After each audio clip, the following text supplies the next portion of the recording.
Sudah hampir 1 tahun dunia dihadapkan dengan pandemi COVID-19. Hari ini kita akan membahas dampaknya terhadap perekonomian dan juga pasar keuangan dunia, dan pastinya Indonesia. Sudah hadir bersama dengan kita hari ini Bapak Freddy Teja, Head of Investment Specialist dari PT Manulife Asset Management Indonesia. Pak Freddy, bagaimana dampak COVID-19 terhadap perkembangan ekonomi dan juga pasar keuangan global? Oke, sampai kuartal keempat tahun 2020 ini pandemi memang masih menjadi fokus utama dan penggerak sentimen yang utama di pasar global. Namun ada satu hal fenomena yang menarik, yaitu berlimpahnya likuiditas luar biasa besar di bank sentral di perekonomian dunia. Kita ambil contohnya di Amerika Serikat. Neraca The Fed dari tahun 2007 saat itu terjadi krisis global selama 8 tahun sampai 2015 itu meningkat sebanyak 3,5 triliun US dollar dari 0,9 sampai sekitar 4,5 ya. Bandingkan dengan tahun ini dari Januari sampai Agustus hanya dalam 8 bulan peningkatannya sudah hampir sama, sekitar 3 triliun US dollar. Jadi ini sangat terlihat betapa masifnya kebijakan likuiditas, guyuran likuiditas yang dilakukan oleh berbagai negara. Nah, kebijakan ini sejalan dengan implementasi dengan tema kebijakan reflasi. Kebijakan reflasi adalah pemberian stimulus baik fiskal maupun moneter yang tujuannya untuk meningkatkan output ekonomi, meningkatkan belanja masyarakat, dan pada akhirnya ini untuk mencegah terjadinya deflasi. Nah, caranya bagaimana? Macam-macam. Bisa lewat penurunan pajak, penurunan suku bunga, peningkatan likuiditas atau peningkatan jumlah uang beredar, dan juga peningkatan belanja negara.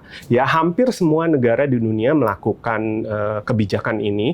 Tidak empat-empatnya dilakukan, tergantung masing-masing negara punya skala tertentu, tetapi temanya adalah kebijakan reflasi. Dan yang menarik, kebijakan reflasi ini memiliki dampak yang baik kepada negara-negara emerging market juga di Asia. Kenapa? Karena likuiditas yang sangat berlimpah tadi di tengah tren pelemahan US dollar biasanya akan mengalir mencari return, mencari peluang di negara-negara berkembang. Contohnya ya termasuk juga di Asia. Dan sampai saat ini arus dana masuk ke negara-negara berkembang ke Asia itu belum terlalu besar. Artinya masih ada potensi ke depannya karena kebijakan reflasi ini juga masih akan terjadi, masih akan dilakukan sampai 2-3 tahun ke depan. Mengenai likuiditas yang berlimpah tadi, apakah pasar Asia juga akan diuntungkan? Apa saja faktor yang membuat pasar Asia menarik?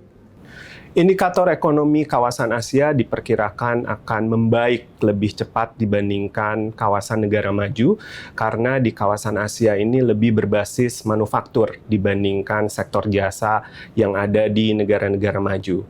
Kawasan manufaktur utama di Asia seperti di Jepang, Taiwan, Korea, China itu juga sudah sangat berhasil menangani pandemi dengan baik, sehingga sudah bisa kembali fokus ke perekonomian. Dan ada satu hal yang sangat menarik, bahwa pandemi ini akan membawa tren perubahan struktural yang akan terjadi permanen di sektor teknologi. Kebutuhan akan teknologi, digitalisasi, internet yang cepat, 5G, dan sebagainya, itu akan berlangsung secara permanen, dan negara-negara tadi adalah produsen utama atau pemain utama di sektor tersebut. Pemilu Amerika Serikat sangat diperhatikan oleh dunia karena adalah raksasa ekonomi dan juga mempunyai pengaruh geopolitik yang sangat kuat. Bagaimana pengaruhnya terhadap pasar finansial?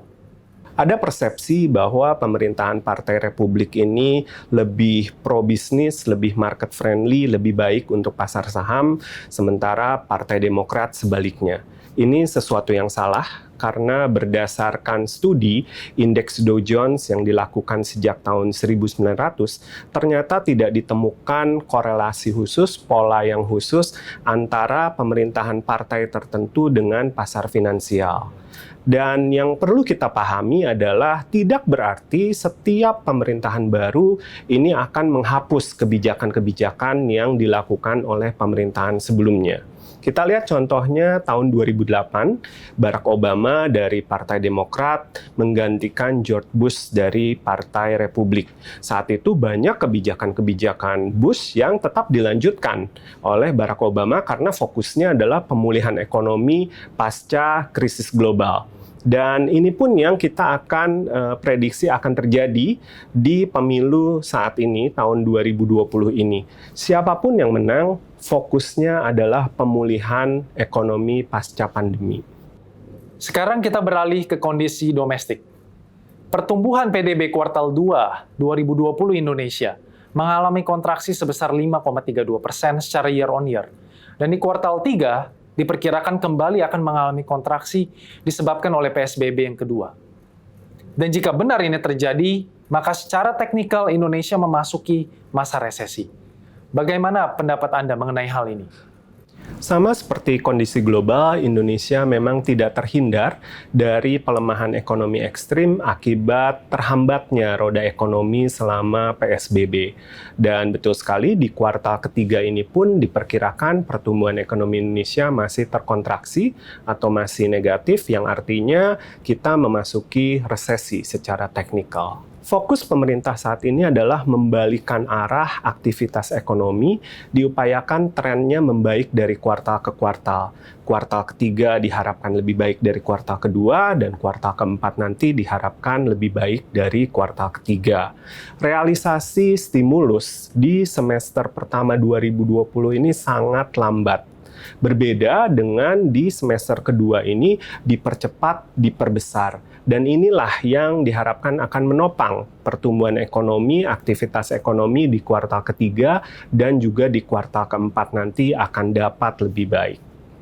Trennya sudah mulai terlihat. Data-data terakhir menunjukkan adanya perbaikan gradual di sisi manufaktur, penjualan retail, keyakinan konsumen. Dan momentum ini akan sangat dijaga ketat sampai tahun depan, terlihat dari RAPBN 2021. Tadi kita sudah membahas peluang investasi. Sekarang, apa saja resiko yang harus diperhatikan oleh investor? Dan saran apa yang dapat diberikan kepada investor dengan keadaan seperti ini? Risiko jangka pendek yang harus kita cermati adalah penanganan pandemi, baik secara global maupun di Indonesia. Penanganan pandemi ini akan sangat berhubungan dengan kemana arah perekonomian. Apakah terus pulih, apakah akan terus terhambat. Ya. Selain risiko jangka pendek, kita juga harus melihat tema jangka menengah, yaitu kebijakan reflasi yang diperkirakan masih akan terjadi sampai 2-3 tahun ke depan. Namun yang terpenting adalah kita harus melihat peluang jangka panjang, yaitu tren perubahan struktural secara global di sektor teknologi. Peluang itu harus kita bisa tangkap.